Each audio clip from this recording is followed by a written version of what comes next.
गणेश के नाम के साथ यदि कार्य आरंभ हो तो उसमें कोई विघ्न नहीं आता। यही विधान है। और जिसकी मर्यादा का उल्लंघन गणेश ही नहीं, माता पराशक्ति भी नहीं करेंगी, फिर भंडासुर को देवताओं पर आक्रमण करने से रोक पाना कहीं असंभव ना हो जाए।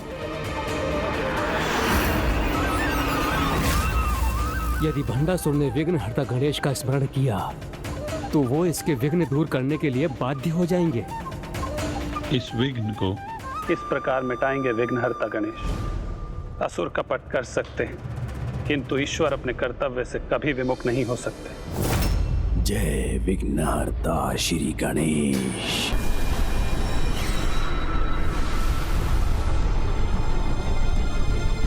हे विघ्नहर्ता श्री गणेश।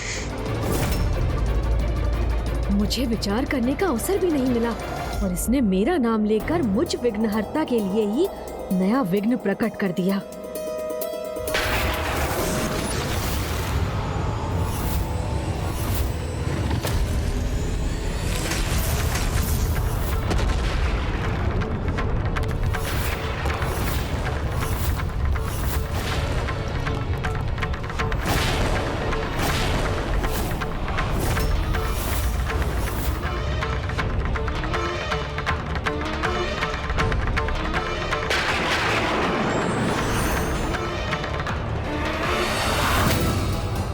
भंडासुर अब इस बाधा को तोड़ना आरंभ कर चुका है। अब अधिक समय शेष नहीं। माता, आपका कथन सर्वथा उचित है। गणेश के नाम की मर्यादा रखने हेतु अब माता पराशक्ति भी भंडासुर को रोकने में कोई हस्तक्षेप नहीं करेंगी। अब तो सब कुछ गणेश के ही हाथों में है। किंतु देवी लक्ष्मी, उसके हाथ भी तो उसके कर्तव्य से बंधे हुए हैं।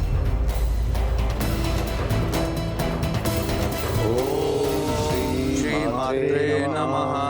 ओम श्री नमः। ना देवताओं को कोई क्षति पहुंचनी चाहिए और ना ही उनकी तपस्या भंग होनी चाहिए। शक्तिदाता महादेव शिव शंकर शंभो की।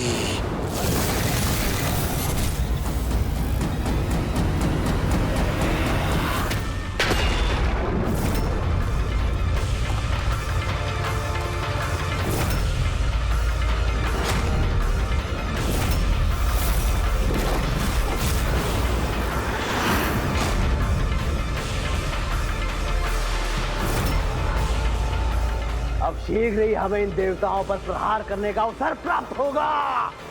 भंडासुर तो निरंतर और आक्रामक होता जा रहा है।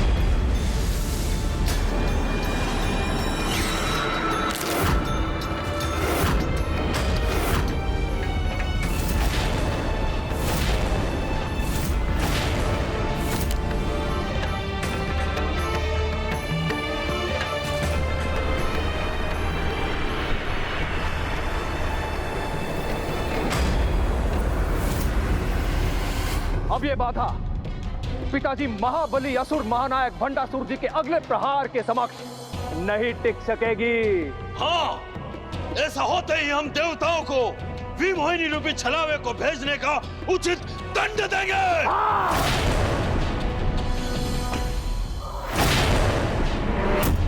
महादेव सुत पार्वती नंदन श्री गणेश की।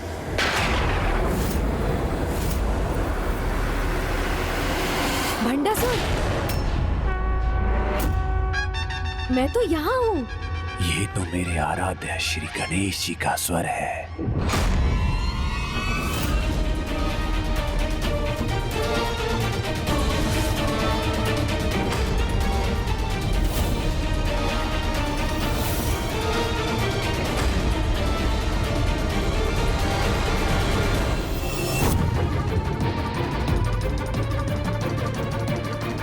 गणेश ने वहां पहुंचकर भंडासुर को अपना अंतिम प्रहार करने से अभी तो रोक दिया है,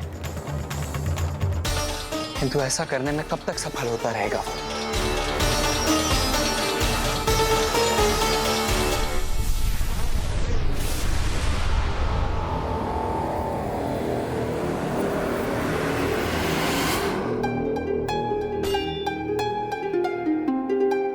तुम मुझसे भेंट करने के लिए इस बाधा को गिराना चाहते हो, किंतु मैं तो यही हूँ। आप मुझसे देवताओं की रक्षा करने आए हैं? भंडासुर, तुम्ही ने मेरा नाम लेकर मुझे पुकारा और तुम ही मुझसे मेरे यहाँ आने का कारण पूछ रहे हो। तब तो मुझे आशीष दीजिए प्रभु कि मैं इस बाधा को नष्ट कर सकूं। अब अपने आराध्य का आशीष पाकर और भी शीघ्र सफलता प्राप्त करेंगे असुर महानायक।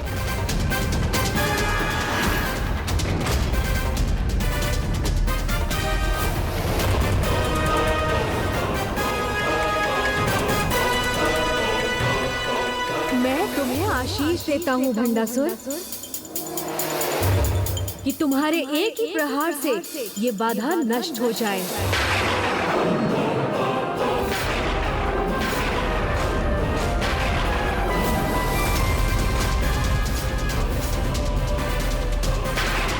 गणेश जी का ये आशीर्वाद तो भंडासुर को और उत्साहित कर देगा। धन्यवाद प्रभु, धन्यवाद।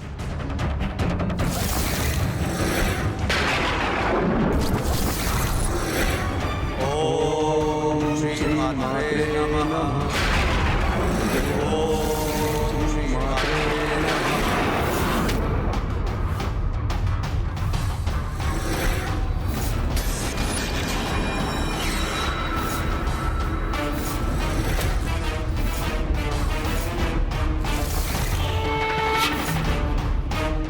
रुक जाओ भंडासुर।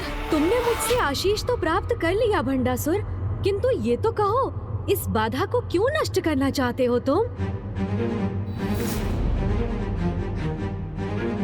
इन देवताओं का तप भंग करने के लिए, जो मेरे अंत के लिए कर रहे हैं। तुम्हारे अंत के लिए? ये किसने कहा तुमसे?